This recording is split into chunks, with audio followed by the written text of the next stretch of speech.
नमस्ते भाइयों और उनके बहनों। Welcome back to our channel where we discuss about your growth or teach you today for your better future। सो आज की वीडियो कुछ खास होने वाला है क्योंकि टाटा मोटर्स बन चुका है इंडिया का सबसे वैल्यूएबल कार मैन्युफैक्चरिंग कंपनी। या Tata Motors had overtaken Maruti Suzuki in terms of value. So कैसे टाटा मोटर्स लॉस से प्रॉफिट में आया और ओवरटेक किया मारुति सुजुकी को, जानेंगे इस वीडियो में।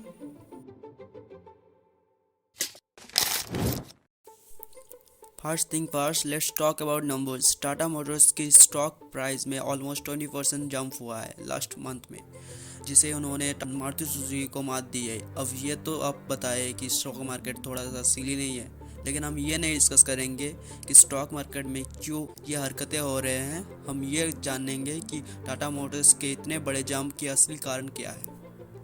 सबसे पहले तो लोग कहेंगे कि टाटा की न्यू मॉडल्स पंच, नेक्सॉन, हैरियर्स वो सब तो बढ़िया है, या फिर कोई कह देगा कि इलेक्ट्रिक व्हीकल्स में टाटा को कौन मैच देख सकता है। लेकिन क्या आपको पता है कि एक और वजह है, एक ब्रिटिश वजह है। हम बात कर रहे हैं जैगुआर्स एंड लैंड रोवर्स की। जी हाँ, जेएलआर डिवीज़न कंट्रीब्यूट करता है ऑलमोस्ट 70% टाटा मोटर्स के रेवेन्यू को, और अब फाइनली उनकी कार्स से टाटा को बढ़िया प्रॉफिट हो रहा है। लेकिन ये सब पहले नहीं था।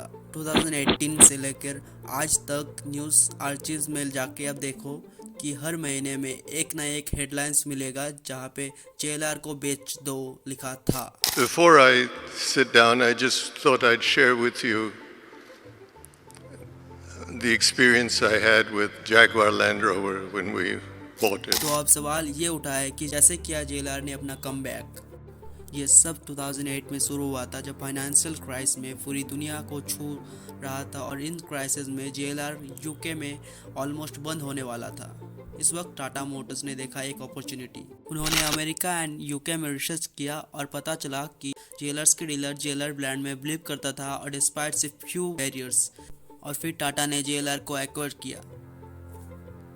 मगर इन्वेस्टर को इससे खुशी नहीं थी, क्योंकि ऑलमोस्ट इमीडिएटली टाटा मोटर्स के प्रॉफिट से लॉस में चला गया था। लेकिन टाटा ने ऐसा फैसला क्यों लिया था? And coming to India here, India's Tata Motors, it expects strong demand to drive up sales of its cars, though its losses have widened because of JLR, Jaguar Land Rover, its luxury car unit. Tata Motors ने ऐसा फैसला लिया कि JLR को फिर से top पर ले जाएंगे। वो कैसे? वो अपने नॉन कोर इन्वेस्टमेंट बेचकर कैश जनरेट करने लगे। BMW से टॉप एग्जीक्यूटिव हायर और जेएलआर के वर्कफोर्स को कम कर दिया, 27,000 से लेकर 16,000 तक। जब मार्केट पोस्ट रिसेशन में फिर से बढ़ने लगा, तब जेएलआर ने अपॉर्चुनिटी का फ़ायदा उठाया। उनकी सेल्स और कैश फ्लो बढ़ गया, और एक ऑटोमोबाइल जर्नलिज्म आउटलेट ने कहा कि annual reports were the envy of the industry।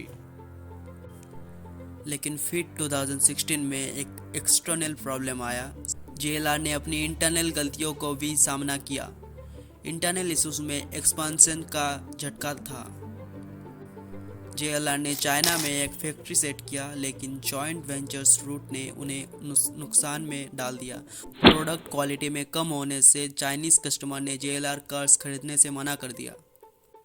और एक और बड़ी गलती थी, जेएलआर ने अपनी कार्स के लिए बहुत सारे प्लेटफॉर्म यूज़ किए। ये उनके कॉस्ट बढ़ाने में मदद किया, और एनालिस्ट के मुताबिक जेएलआर का सबसे बड़ा ब्लेंडर था कि खुद से इंजन बनाना।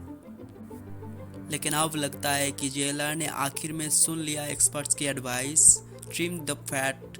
जेएलआर ने डिसाइड किया कि वो फ्यूअर कार सेल करेंगे, लेकिन हायर प्राइस पे। That means lesser the car, higher the revenues and gets the more profit. इस स्ट्रेटेजी के तहत वो सिर्फ उन कार पे फोकस करेंगे जो उन्हें ज़्यादा पैसा कमाने में मदद करेंगे। रेंज रोवर, स्पोर्ट वर्जन और डिफेंडर, ये सब लग्जरी मार्केट को टारगेट करते हैं। इस स्ट्रेटेजी के साथ जेएलआर की एवरेज सेलिंग प्राइस लगभग 50,000 पाउंड्स टू 70,000 पाउंड तक बढ़ा है। तो दोस्तों, ये रहा एक छोटा सा small business insight. Trim the fat की मदद से जेएलआर वापस ट्रैक पे आ रहा है, लेकिन क्या ये काफ़ी होगा टाटा मोटर्स को अपनी पोजीशन बनाए रखने के लिए, या फिर मारुति सुजुकी फिर से नंबर 1 पे हो जाएगा? यह तो फ्यूचर ही बताएगा। Until then watch the previous videos. हम मिलेंगे आपको अगले वीडियो में। Stay tune to keep watching. धन्यवाद।